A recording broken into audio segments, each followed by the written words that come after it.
were closed today. People closed yesterday, before the first flake came. And so in pondering that, it occurred to me that sometimes we let outer circumstances dictate who we are, how we're going to feel, and what we're going to do. And sometimes we go within and we say, what is it that I want to do, and how do I want to live my life regardless of what's going on the outside? The first time I heard about this concept, it was in one of Deepak Chopra's books, I forget which one, and he talked about being inner referenced or outer referenced. And if you're outer referenced, what you're looking at is, I am my job, I am my gender, I am my money, I am my friends, I am my stuff, I am what I get to do, I am these outer things. The problem with that is that if you lose those outer things, then you don't know who you are. And I know I've done that. I did that, the biggest time I did that in my life was when I was my child's mother. Oh, I was his mother. I was living in Oregon, and he really wanted to live with his father. He was very close to his dad, and I had done a lot of forgiveness work by studying the Science of Mind teachings, and so I let him go and live with his dad, and then I was lost because I had been his mother for 5 years and pretty much nothing else. And so I had to find out who I was all over again. And the problem with being outer referenced is that if we think that who we are is based on the approval that we get from someone else, or the story that we get from being in a certain situation, then we don't have something solid within ourselves to hold on to. And that's why when people come to me and say, they left me, I lost it all, I go, great. Because now you can find out who you are without all of that other stuff. And you wouldn't be so upset about it if you knew who you are. I am still marveling at John's story last week, where one of our good friends' husband left her after 26 years of marriage, and John blurted out, oh, that's bad, and she said, not so fast. Because she knows who she is. And so why would we ever want to be with someone who doesn't want to be with us? That's nuts. Literally. That's a psychological diagnosis of nuts. So we learn in the Science of Mind to be inner referenced. We know that there's a power and a presence within us that is God itself, that we are spiritual beings having a human experience, and that the outer is simply a reflection of the inner. And so if we want to secure the outer, we secure the inner. And so we establish a firm foundation of this is who I am. This is the life that I'm going to live. This is how it's going to be. This is how I'm going to feel. And it doesn't matter who does what or what happens. One of my favorite quotes from Ernest is, nothing is real unless you make it real. Nothing can hurt you unless you allow it to hurt you. Refuse to have the feelings hurt. Refuse to receive anyone's criticism or condemnation. This is not conceit. This is the truth.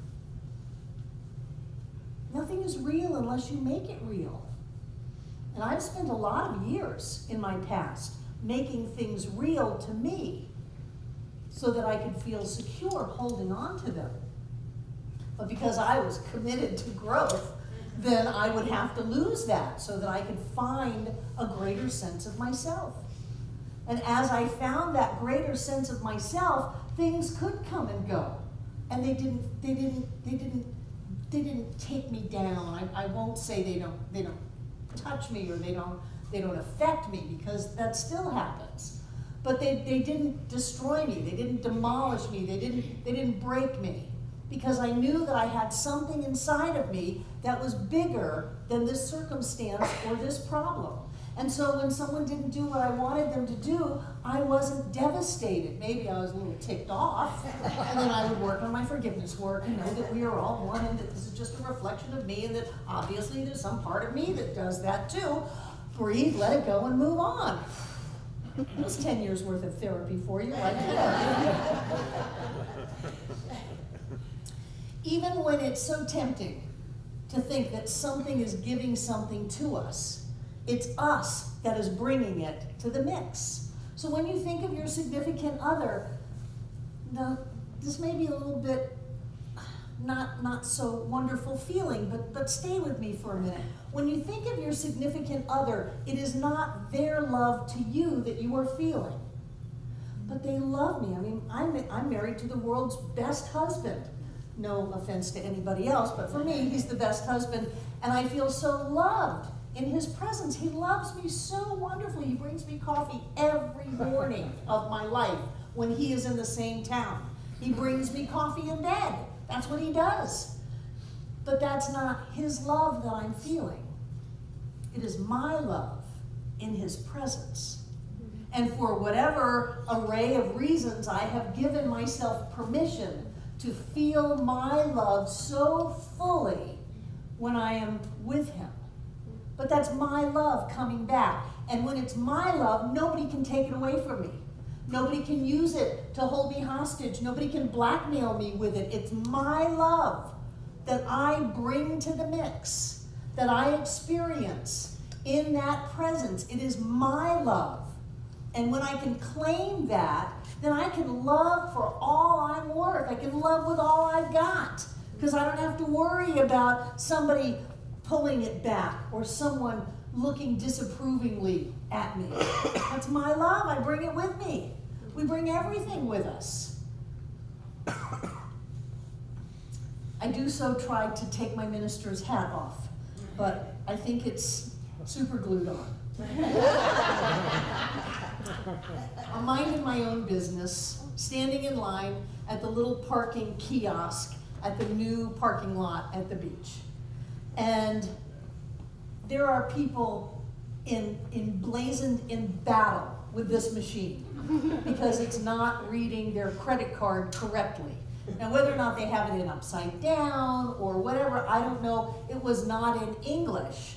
So all I could do was get the gist of their anger at this machine, and more of their friends came and joined in the battle with this machine to try to get this little slip that says, "Don't give me a ticket," in this parking lot. And some guy walked up, and he's obviously not ever changed from being a hippie, lives kind of on the beach, looked that long blonde hair, dark tan. He was there just grinning. You know, I don't know why he was grinning. But he walked up and he was just so happy. He says, "This is so wonderful. You know, they're having a blizzard up north. Look at this. This is so wonderful to be here." And he said, "This is a happy place." I tried to let it go. I tried to just be in the moment with him, to step away from all of this other upset and just to let this be a happy place, but I couldn't. And so I looked at him and I said, "Yeah, it's easy to be happy here, isn't it?" One would think I could have just stopped there.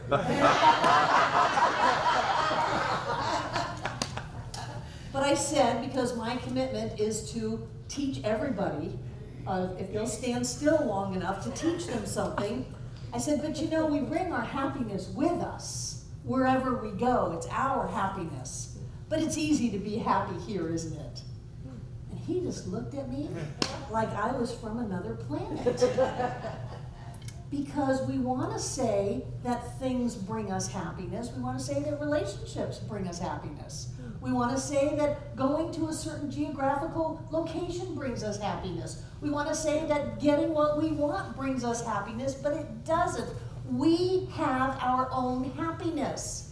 And what happens is when we give ourselves permission, because we're in this relationship, this thing's happening the way we wanted it to be, we've gone to this place, we open up to our own happiness. And then we are submerged and covered with our own happiness. But don't ever doubt that you brought it to the situation. You didn't go out as this one person that didn't have any happiness, didn't have any love, didn't have any self-esteem, didn't have any clarity, and you were just wandering around this empty blob, and then you found it someplace. That didn't happen.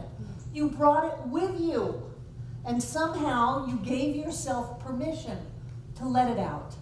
You always have it. Whenever you think that something outside of you controls you, you have lost your power. You have lost your ability to live the life you want to live. Troward said it when he said, when you allow your purpose to be contingent upon any person, place, or thing, you've descended to the level of secondary causation. And that is the level of doubt, fear, and limitation. If you are doubting, if you are afraid, or if you in any way feel limited, you have descended. You've descended to the level of secondary causation where you think you need a person, place, or thing to be okay. You don't. You are God in form. You are spirit as you, manifest in all of its glory as you. You don't need anybody. But isn't it wonderful to be with people and to let ourselves have the love go out from us and come back to us? And so people say, I've fallen in love. And I say, no, you've allowed yourself to feel the love that was always there. You've allowed yourself to feel the joy that was always there. You've allowed yourself to have the life that you've always wanted because you've given yourself permission to do that. You didn't get it from a job. You didn't get it from a spouse. You didn't get it from a bank account. You didn't get it from the weather. You chose to allow yourself to experience that which you are, and you are amazing. You are amazing. And if you teach yourself how to think, you will be able to think yourself through to anything that you want because you've already got it. It's already inside. And if you think that somebody else has it, they can take it away. If you think that you've got to work long and hard to get it, you'll work long and hard until you give yourself permission to get it. But you didn't get it because you worked long and hard. You got it because you got yourself in a position where you said, okay, enough, I can have it now. You could just start off in the beginning and say, I can have it now. And then you get it. Because that's the way it works. It's amazing. One more quote. These are my favorite quotes. This is from Ernest. Such is the power of clear thought that it penetrates things. It removes obstructions. The reason being that there is nothing but consciousness, nothing but mind. The only instrument of mind is idea. See with perfect clearness and never become discouraged nor overcome by any sense of limitation. Know this, that the truth with which you are dealing is absolute. All of God, all of truth, all there is at the point of your recognition.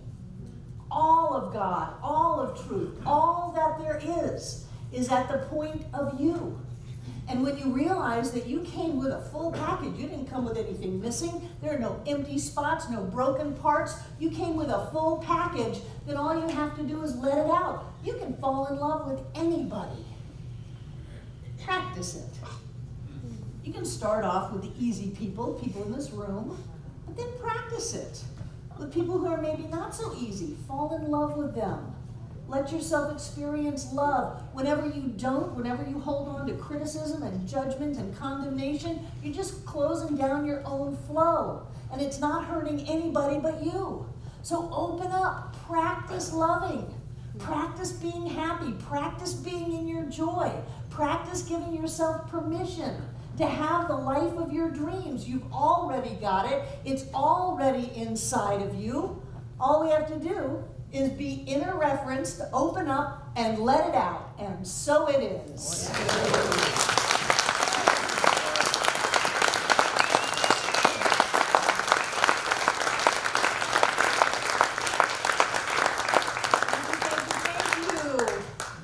Now our welcomers are up front. Who's here for the first time? I know Reverend Larry Best is here, and a card. They have a gift for you if you want to know about what's happening here. You can give us your name and address. If you want us just to email you, just put the email little checkbox on that, and we'll email you good stuff about who we are and what's going on. And welcome home. It's a good place to be. I'm glad you're here. So now, I'd like to invite our prosperity acceptors to come forward, take out what you're gonna give. Snow day, ha. Great.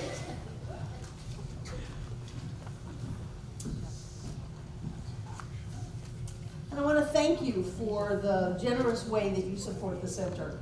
Whether it's checks in the mail, whether it's the auto program, whether it's watching online and going to PayPal, those of you watching online. I understand there are 10,000 of you this month. Please go to the Donate Now button and you too can contribute to the good work of Center for Spiritual Living Asheville. We're doing great. We're a prosperous center because we have prosperous people that call this center home. So thank you for generously giving to the center. And what I like to do is open my hand, put the gift on it, and bring it to my heart. And know that God is the source of all supply. That money is God in action. Money is good. Money is a blessing in our life. And as it moves through us, it carries that energy of the divine with it, touching and blessing every place that it goes. And so I know that each of us is blessed with our giving this day, and that each of us is blessed in this flow of life, and that we come together to make this Center for Spiritual Living Asheville all that it was ever meant to be. It is a place of peace, a beacon of light, a tower of strength, and a fountain of wisdom that touches the lives of all who call it home.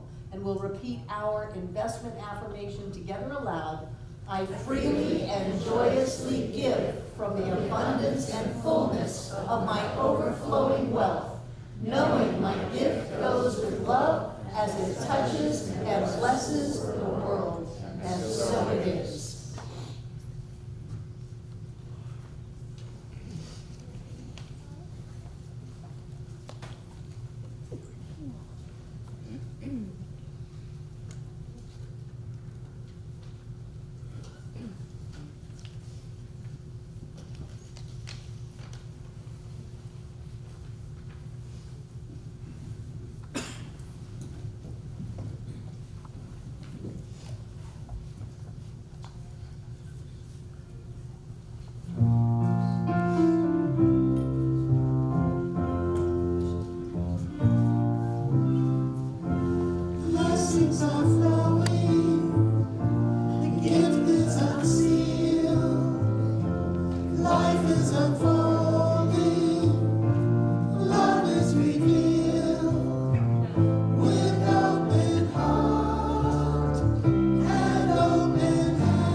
Baskets is blessed because anytime we give, no matter what we're giving, we go with the gift. There's only one. So that energy of Spirit as us moves through each one of us as we open and give today. I see it as golden light that pours forth through each one of us, filling up this room from the floor to the ceiling, all between the walls. This air is rich and blessed with God as us. It touches us, it blesses us, it heals us right here and right now. And then it goes on out to surround this world, to touch, to bless, and to heal every being on this planet. Always here and always now, touching every one of us here today, everyone who's ever been here, and everyone yet to come. And so it is. Don't light it yet. Kids,